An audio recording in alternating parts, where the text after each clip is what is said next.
Do you think you can share your biggest regret, either as a leader or as a co-founder? We were 15 people when we raised like a big Series B. We 4x'd the team in a year, and then we took too long to realize that the market had really changed, and that was very painful for the org. What's harder, building the product or building the team? The team, but you can't build the product without the team, so it's kind of tied together. Have you heard of it? If anyone builds it, everyone dies. That's a headline. I did read Nuclear War: A Scenario by Annie Jacobsen about a year ago, and that was pretty terrifying. I think that's my top risk. If we want to get existential nuclear war, I think I'm way more worried about than AI, because we could pretty much be obliterated in a few hours.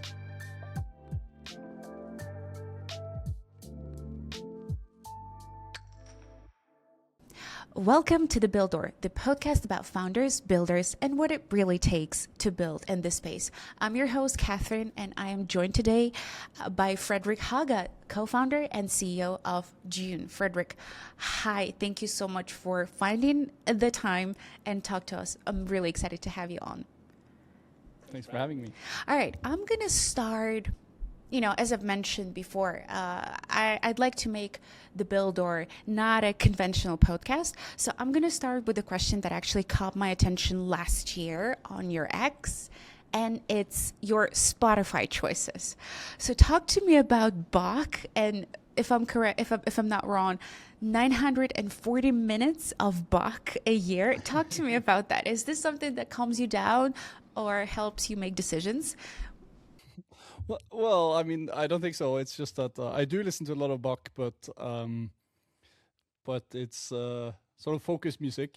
So I actually, in the beginning of Dune, so I'm quite interested in music in general, and would like to go to festivals and concerts and whatnot.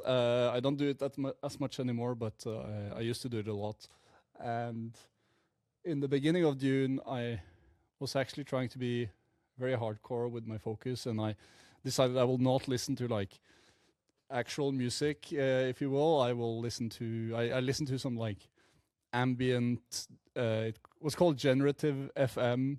Yeah, just like very, and then I realized that was a little soul sucking also, eventually. Like it's nice to sometimes listen to something you feel good about. So, yeah, so I go a little bit back and forth. Sometimes I listen to more like stuff I like. All right, so people say that classical music actually tends to help you focus and become more productive, I guess. But I actually have seen reels on Instagram that people actually turn on classical music to relax and focus, but then ended up just dancing to Mozart. You know what I mean? Because like it can help you up. But my question is, do you remember any specific important decisions you've made listening to classical music? Something that changed Dune's direction or something like that? Is there a song your go-to before important meetings, or is there something like that, or it's just background? I don't think I can tie like a specific decision to music. I sometimes like to listen to rap music before like Yes. important. Wait. Rap? Do you mean Kendrick Lamar, Drake? Is that your? I think the first Young Jeezy album is pretty good, and it's very. That's unexpected. There's like I think the opening tune is "Standing Ovation," and it's a good vibe. Wow. If you want to like do a sort of the feeling of going on stage, even if it's just on camera, it's like very theatrical and pretty cool. Or you just like humping up to Eminem before investors meeting, like, ooh, lose yourself. That's what you do. All right.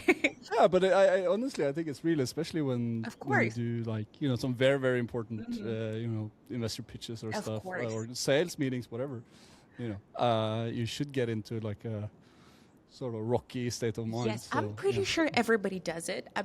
I do it before going on stage. I do it all the time before important conferences. It's like, you got this. I have Jay-Z on. I don't remember the song, but it's like very, it has orchestra and stuff. But yeah, it's my Jay-Z go-to song on the stage. But I just don't think that people mentioned that before a lot, but there's always a song, you know what I mean? And then I was actually very curious about your personally, 100% agree with your X bio down on books, music, outdoors, activities and stuff like that. And I want to talk about my favorite subject in the world, books. I know it's boring for a lot of people, not for me, but it is what it is. And I've seen, and I have it right here, I've seen a list of books that you've mentioned that you read last year, right?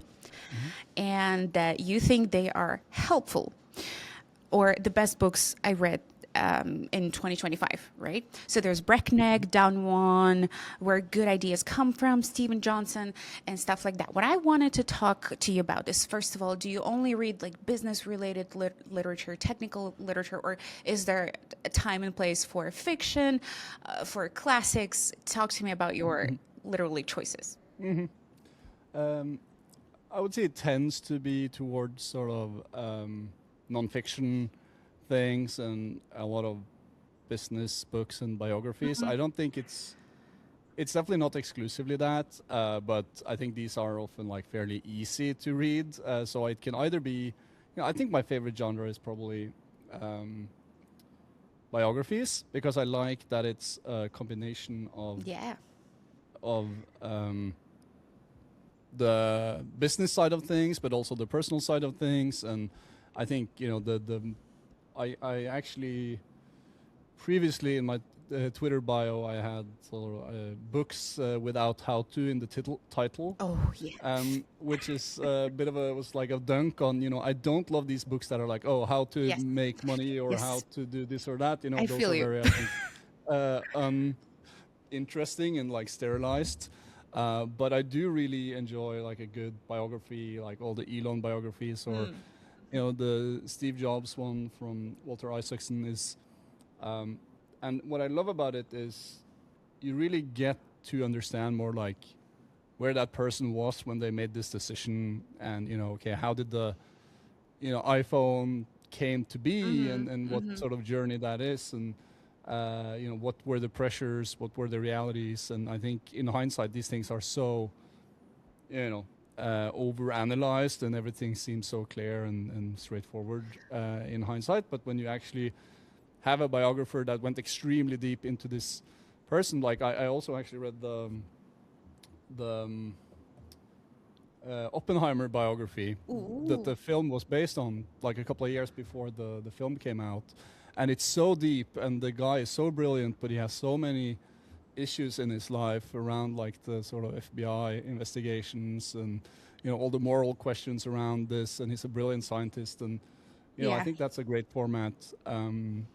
So I really like that, but I also do read fiction. Is probably more like 10% of the I understand. stack, but yeah, I can appreciate good fiction here and there. Yeah. So the books that people have been raving about that are memoirs, and I do love the genre a lot.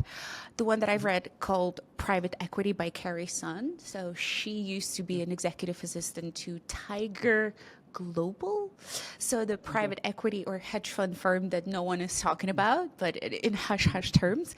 And the one is by let me double check, Sarah Wynne Williams, Careless People, a story of where I used to work. She is one of the first employees at Facebook, and so she kind of lays down her experience. And I think, because of the industry, people tend to read books that are closer to tech, business, and finance. But memoir, just in general, it's a fascinating genre, and I would recommend to read that. You've mentioned several, obviously Steve Jobs and Elon Musk, but is there a fiction book that you think would help to any founder, whether it's psychology or decision making or bad example, any book, or the more the better, that you think could help a founder to become a better founder or builder? So the fictional book that has had the most impact on me, I would say, is My Struggle by Karl Ove Knausgård, which is a Norwegian writer. These came out about 15 years ago. They've become pretty popular internationally, originally Norwegian book. But this guy basically lays out his life from his own perspective in a very unfiltered way. And it's these books are quite controversial because he really talks intimately about his family, about his relationships, everything in his life, really, to his father, to his wife, to his kids. And I found it very fascinating because it's great literature. He's very elaborate in his writing, and it's an interesting counterbalance to a very like fast-paced sort of TLDR information environment. He takes, I think, with this, there's 6 books. They're very long. Oh, wow. They're very in detail, and he has like a poetic beauty to his writing, and there's a lot of sort of philosophical and artistic sort of detours and trains of thought and whatnot in there, but it's also just like, in a way, just describing a life from the person living it in a very unfiltered way. And it's, I think, a truly unique piece of art where there's no other format where you get this deep into a person's self. And actually, there's not a lot of like, you know, big narratives or things happening in the book. It's just him and his life that is like pretty ordinary in many ways. But what it did is, I think it takes seriously the idea of like any person's own life, and you know, all the feelings, all the things you encounter, all the thoughts that you have, and you know, take that seriously in a way. You know, when you see other narratives, films, it's all very like grandiose and sort of abstracted from the real thing, and this was like a very, very interesting perspective of getting into the head of someone else's life, and it made me more aware of my own life and relationships and whatnot in a pretty interesting way. It's a really great way to describe a book. My Struggle by, could you repeat that just one more time, by a Norwegian author? What's his name? Yeah, Karl Ove Knausgård. Karl Uvik. All right, thank you so much. I wrote it down, and I'm definitely going to check it out. And hopefully, founders and builders that are listening or watching to this are going to. Luckily, book number 1 out of 6 is one of the best, so All right. you can try number 1, and if you like All it right. or not. Is there any book on your TBR to be read list this year? Yeah, I really want to read the Stalin biography by Stephen Kotlin. It's sadly not on Audible, which is where I consume most of my books, so I need to find another way.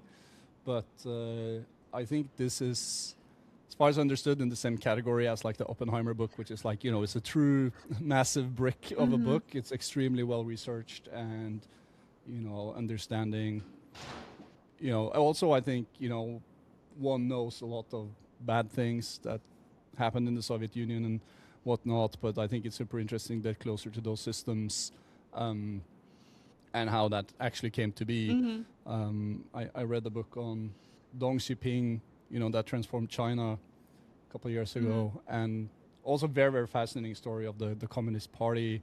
And this guy took 500 million people out of poverty by, you know, basically bringing capitalism to China.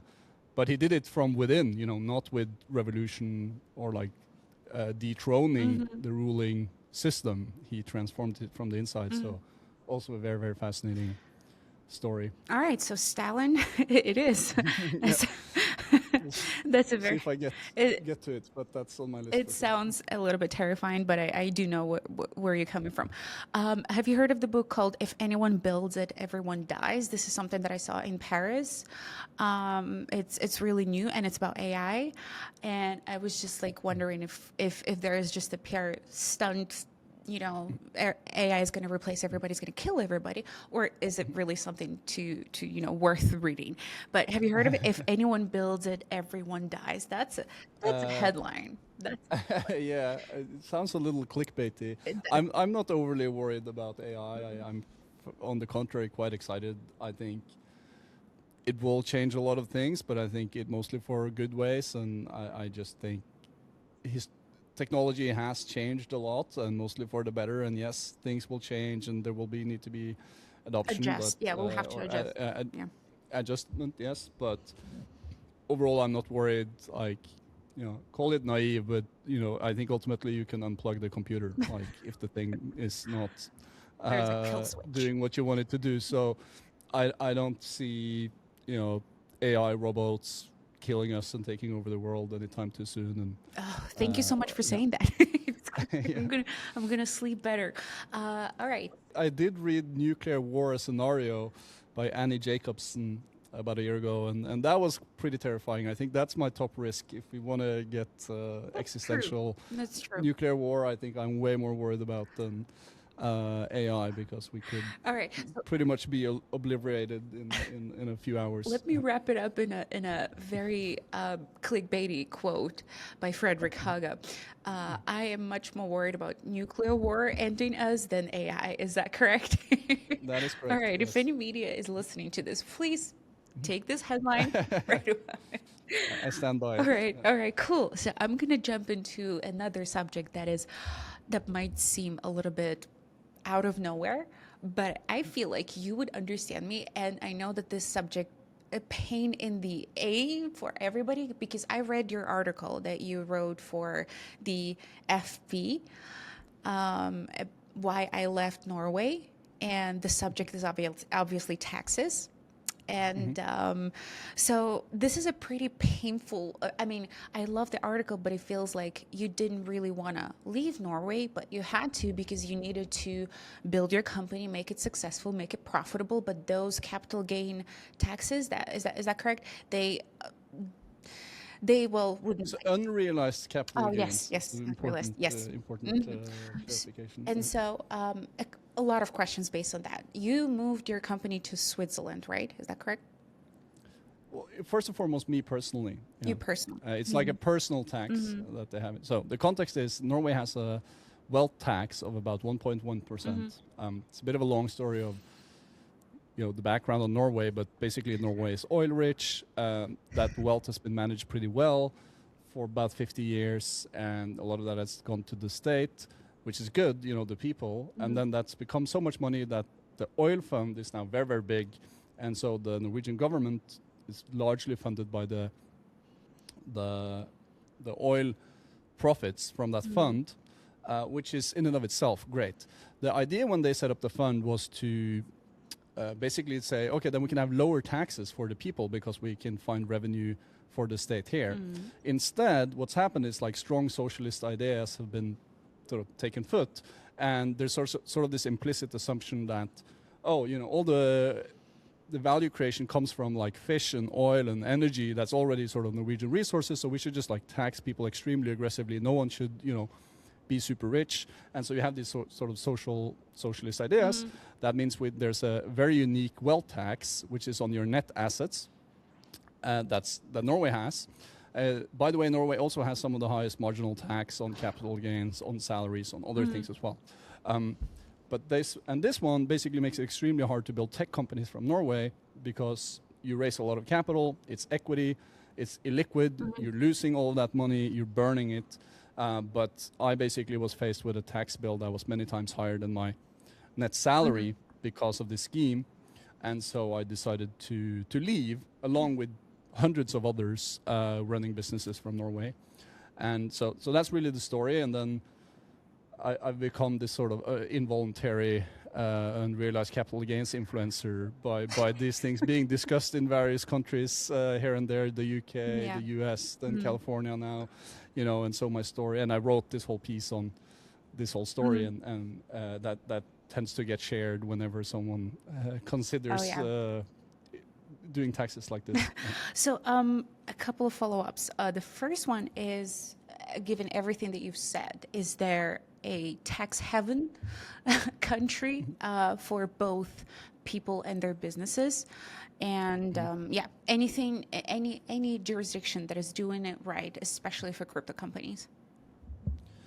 Also, Switzerland is very business friendly. What I will say is, like, I've never worried too much about taxes or like paying taxes. Like, even if Norway has like 50% capital gains tax and same on salaries, like that never worried me if I make money.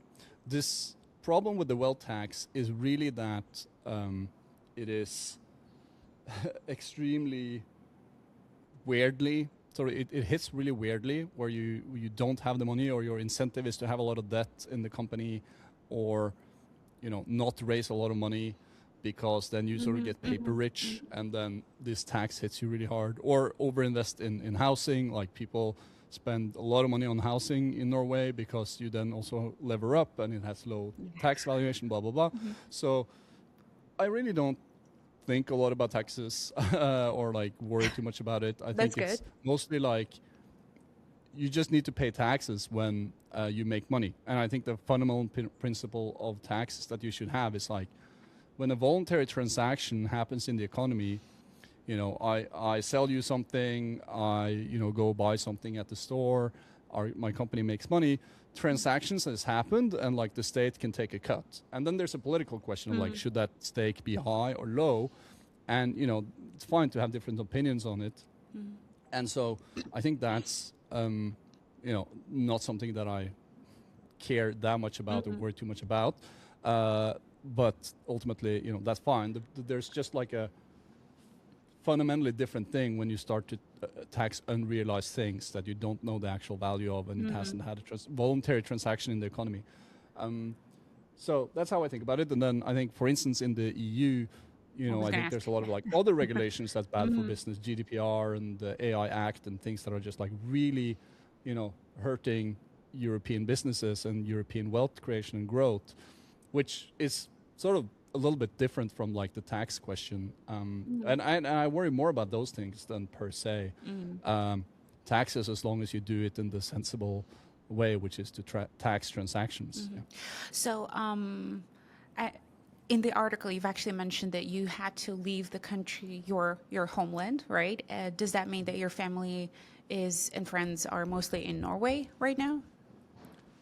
Yeah, so my wife and kid is with me, and my co-founder also moved to Switzerland, but other friends and family in Norway. It's honestly a huge bummer. Like, it would have been cool to build from Norway.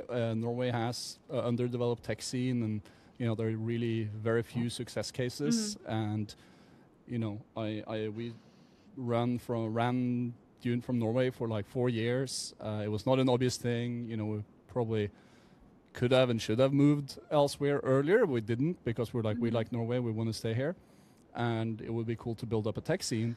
But yeah, unfortunately, the politicians are really, really, you know, putting a stick in the wheels for this to happen. And you can contrast this with Sweden, which has a lot of the same social ideas for their society, but has a booming tech scene. And they literally had a wealth tax, removed it in 2007, had lost a lot of wealth creation, and got that back, and now have a super thriving capital and startup ecosystem.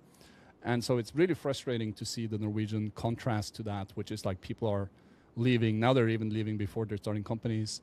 And it's a pure political thing that's like based on ideas around inequality that are totally detached from the reality of how economies grow and how people make better lives and better jobs. And so it's really quite sad and annoying, but it is what it is. It actually sounds a little bit like what the new mayor of New York is trying to do. So he's trying to tax the wealth as well, and to bring a little bit of a social, I'm not going to call it socialism per se, but a little bit of elements of socialism in New York. So it sounds a little bit like that. So you feel like those ideas could hurt businesses, right?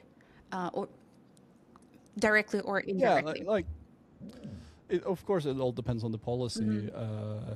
But you know, I think ultimately taxes, you know, steers incentives, and especially when they're done in very impractical ways, it really skews incentives. In Norway, it's like an extreme case. I don't know exactly what, you know, type of taxes he wants to do, but I think ultimately, you know, I think the fundamental understanding that many people on the left don't have is like, we are in a good spot as a species because we've had economic growth, because we've had technological development. We're not living in caves, quite literally, because we have developed technology and you know, more efficient ways of doing things. We're also 1% farmers and not, you know, 100% farmers for that same reason. And, you know, wealth is created. Like, when people build something new, they create new things. Like, economic growth literally means that new stuff is created, and that's pretty incredible. And when me and my co-founder started Dune, we wrote some code, and made something useful. We didn't take that from anyone. It didn't exist the day before, and then it existed because we created it. And, that is a beautiful thing. And you can tax when we realize if I get, rich off of that by selling shares, like the public will get a chunk of that. Great, makes sense. And it's a win-win. But when you don't understand that, like, you can only extract that wealth when it's created and realized. That's when it gets problematic. And I think a lot of the sort of socialist ideas just say that, oh, there's a fixed pie and we need to like redistribute it. But when you have a system where you create growth, it's a whole different game. And that's actually what the world has proven, over the last couple hundred years, that we can really do that to an incredible extent. And it does create more wealth across the board. Thank you so much. I do feel like it's a very painful topic for a lot of people. Me, I'm not a business yet, but I do have to pay a lot of taxes, and it's just insane. It is insane. Yeah, hopefully, I don't know, maybe just people with actual business experience or leadership experience should be in charge of a country to understand what's the best way to run things, especially for businesses, because they could bring you more money. But you don't have to, actually, by decreasing taxes a little bit, more businesses are likely to stay. So never mind. It's just a very painful point, even for me, even though I'm not a business. So you've mentioned, your friends and staying in Norway. But I do have a question more related to Dune. How do you talk about what you do to your friends and family? Do they know what Dune is and how successful it is, or are you just like, I'm a guy at a computer? How do you explain to people who don't understand what you do? Yeah, I mean, I do play the I'm a guy at a computer thing sometimes. If I don't want to, I'm at the computer go down the rabbit hole with a very important face. I have a call. But no, I mean, essentially, we just try to make it easy for people to analyze what's happening on the blockchain. Blockchains are systems that's making it easy to sort of verify and send the transaction out in the world. And that is not the same as actually analyzing and reading things from that system. And that's what we try to make easy. So that's sort of the Eli 5 elevator pitch. All right, I'll take it. Are you happy with Dune, with where Dune is today? I mean, yes and no. In what way? Yes. you always, you always chase more. You always want the next thing. I think this is ultimately a bit of a feature. I think, of course, you should, one could take the glass half empty thing and be, that's so sad, and you should be happy and whatever. But I also think this is ultimately the human condition, and what there's all creatures in nature are built for, like, doing an effort, getting to the next thing, and I think that's the same for humans. And so having bigger ambitions, wanting more, doing more stuff, being sort of on the grind, if you will, I think is ultimately what we're made to do. So I think if you ask me I don't know, 5-6 years ago, if Dune is at this point now, would that be amazing? I would probably say that would be incredible. I think we have 1 million users, a nicely growing business, an industry that's become, in one way a lot bigger than maybe we envisioned, and it's like become a big thing.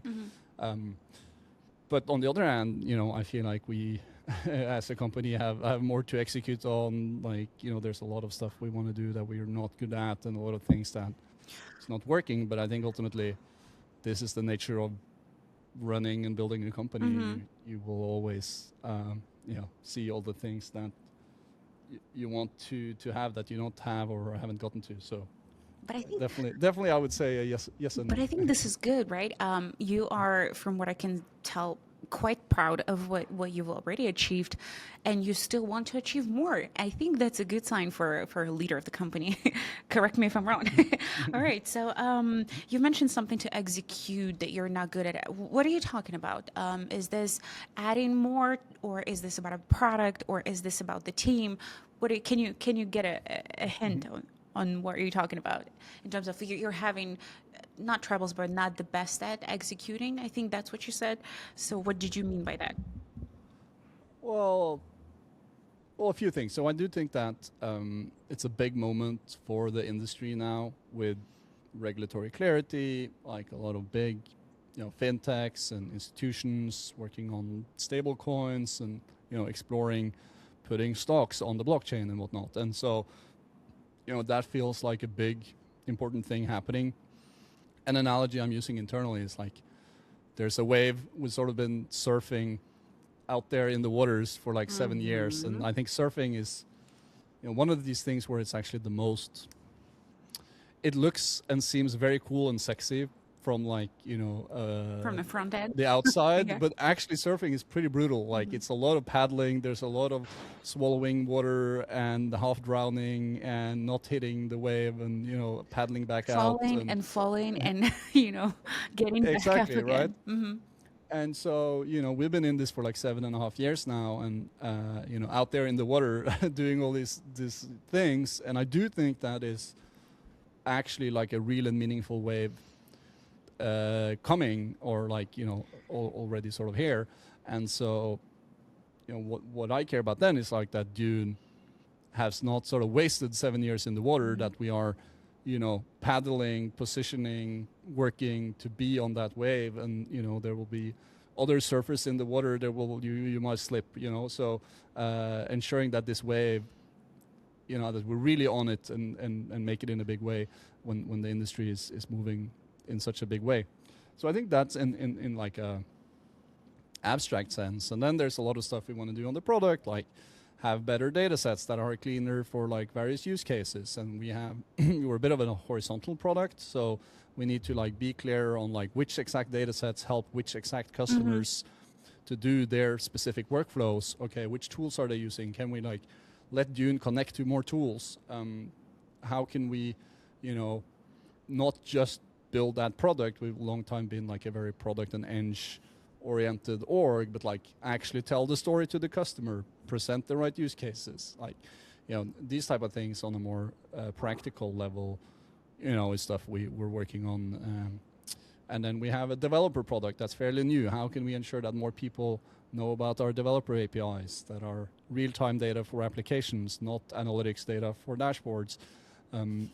So there's just like, always an endless list of these type of things that you want to do better and excel at. And then you always have, financial pressure, growth things you want to achieve, and Regulatory this is pressure. just again, yeah. Sorry, I'm not trying to add. Fredrik, let's take a moment and try to be a little bit open-minded, all right? Do you know what kind of leader you are? Are you micromanaging? Are you very involved? Are you creative? Are you very product-oriented? What kind of leader are you? Oh, good question. Thank you. I don't know if I have like a archetype or a metaphor or whatever for it. I think I'm quite impatient. I think I'm quite resilient. Like there's, I think, a lot of grit involved in Yeah. being founder in general, especially in crypto. It's like crazy ups and downs. So I think I'm pretty good at being, consistent in effort, in like not getting too carried away when it's hot, not, being too dark when it's difficult. And then I do like sort of the intersection of product and the commercial side of things. So I do stay involved with that. How do we price? How do we package? How do we sell? How do we, what is the product experience? And so these are some of the things that I like. I also like the sort of art and science, of running a company. And I think it's, maybe coming back to music and books and whatnot, it's not just like a pure clinical exercise. It's like, how do you create a motivational, environment and the right culture and tell the right stories and make it clear for people, certain things, whether it's like a small point to be made, here and there, or like the bigger vision of the company. And so I do like, I think I'm like decently good at like traversing a lot of these things you need to do. I think to maybe flip the question a little bit, I think my biggest weakness is probably that I'm quite impatient and can be like, oh, we need to like do this, and then it might take like 6 months to like do that thing, and that is hard for me. Like To accept. in like, yeah, I will go in and be like, oh, this thing, like we really need to do this thing, and then 3 weeks later I might be like, oh no, now I think about this thing, but like it's still going to take us like another X months to do the first thing. But do you listen? And this is where it's helpful to have a co-founder, honestly. That's like what my I was going to co-founders- ask. Who do you listen in this moments? Because it sounds fair when you have a product feature that you want to implement that it might take time. Not 3 days, but probably 3 months. It's just from experience. Who do you listen to in this moment? Who's your common sense? Your co-founder? I mean, I work very, very closely with my co-founder. We run the company as a partnership, 50-50, the two of us. So it's not like I go in and just decide all the things. And so he's better than me, I would say, on like focus on like, hey, we need to take something away. We need to like ensure we do this properly, not just like do it and move on. And of course, there's always attention. And this, I think, is mostly healthy, to have two sides of it. But I think, and then being able to, of course, like ultimately you need to make the decisions and get on the same page. But I think we have a nice like tension there. It's obviously when two people are working so closely together, there's bound to be some sort of misunderstanding or conflict or just exhaustion, because working side by side so closely can get you to that point. How do you handle that? How do you handle different opinions on the same thing? How do you handle conflicts or, being sad, being upset, being angry? So how do you handle that with your co-founder? And is there anything for other people to learn? Yeah, I think we just have, very direct communication, and then, don't, basically never take things personally, and then try to make all the arguments as structured and sort of constructive and logical as possible. And then sometimes you just inevitably, things are hot and it's, difficult. And then I think we've, over 7+ years, have a good intuition for like, okay, now this is not productive. Like we're just We need to step out. running the same arguments or getting annoyed, and then we typically just say, hey, let's just take this tomorrow, or not go further here. And so I think that's been good. And then I think you need to just ultimately develop, a trust with each other on, each other's intuitions, each other's ability to execute on things. And then with that, you learn to say, okay, actually, there's a lot of hard decisions, and sometimes I will say, okay, seems like you feel more strongly about this. Let's do the way you think about it, or the other way around. And that's I think. But in general, I also will say, there's a lot of hard decisions all the time, and so this is not something you like just figure out. It's like daily, weekly things that are hard, that needs to be decided on, that are real trade-offs and risks and pains, and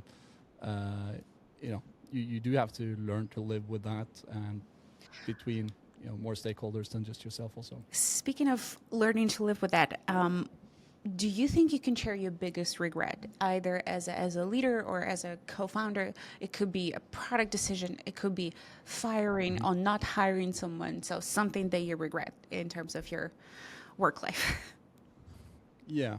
Of course, there are many things. I think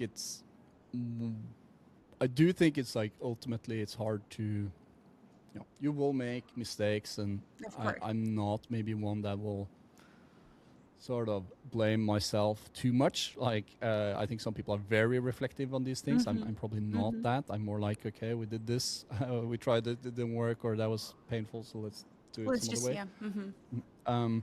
But definitely, I think we did. We were too slow to like course correct after the market crashed. So, we were 15 people when we raised like a big Series B. We 4x'd the team in a year, and then we took too long to realize that the market had really changed. What and year was that? 2019? 18? Yeah, we basically raised no in 2021 we 21, raised right. a lot of money, and we were so small then. So we were like relative to the capital raised, we were very small team, and then we scaled up very quickly.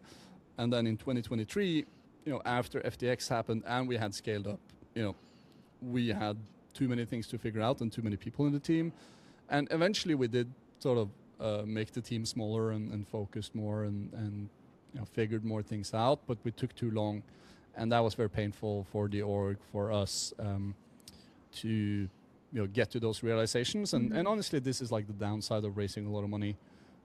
I think we didn't. What we didn't do was like burn a lot of the money. Which like is I think good. some companies, like some companies like really burn through. Yeah. Also, we were like in the grand scheme of things not burning that much, but even so internally, like we had too big of a team for like where we were and where the markets were then, and operationally that was very painful. So that's probably my biggest regret, that we didn't see that earlier. I think also, this was before this whole like founder mode thing came out, and we sort of eventually, realized, hey, we have too many people. We just need to trust our intuitions and say, this is what we're going to do. And then, what was like later labeled sort of founder mode, if you will. Yeah. Well, I'm pretty sure you've learned a lot if you, kind of think about it that way, and where you made something different that you would have done today. It means that you've learned a lesson, hopefully. All right. So I do have a final question is there any advice to your colleagues in founder mode or the ones that are just starting? So first of all, any advice professionally? And second of all, advice on how to unplug to continue being efficient, successful, productive, whatever. So the first thing is how to maybe run a company, what to do, what not to do. The second one is like what to do in your real life, the other life, out of the founder's mode to be, to stay sane, I guess. Yeah. So on the first one, I think one of the best pieces of advice I got early on, which is kind of also the sentiment in this like founder mode post of Paul Graham, but it's kind of like ultimately no one else has the context on your business, and you can get a lot of advice, but ultimately like you need to make the decisions. It's your company. It's like your intuitions, and there are really no one else with the answers. Like you can and should get a lot of advice and talk to people that have done similar things, and but no matter what, like ultimately it's like in your gut and in your head, what the company is, what it can do, how you should proceed. And I think that's actually pretty deep and useful thing to carry with you, that like this thing, for good and bad, is like in your head, and it is up to you. And if you feel like this is the direction or this is wrong, like you go do that.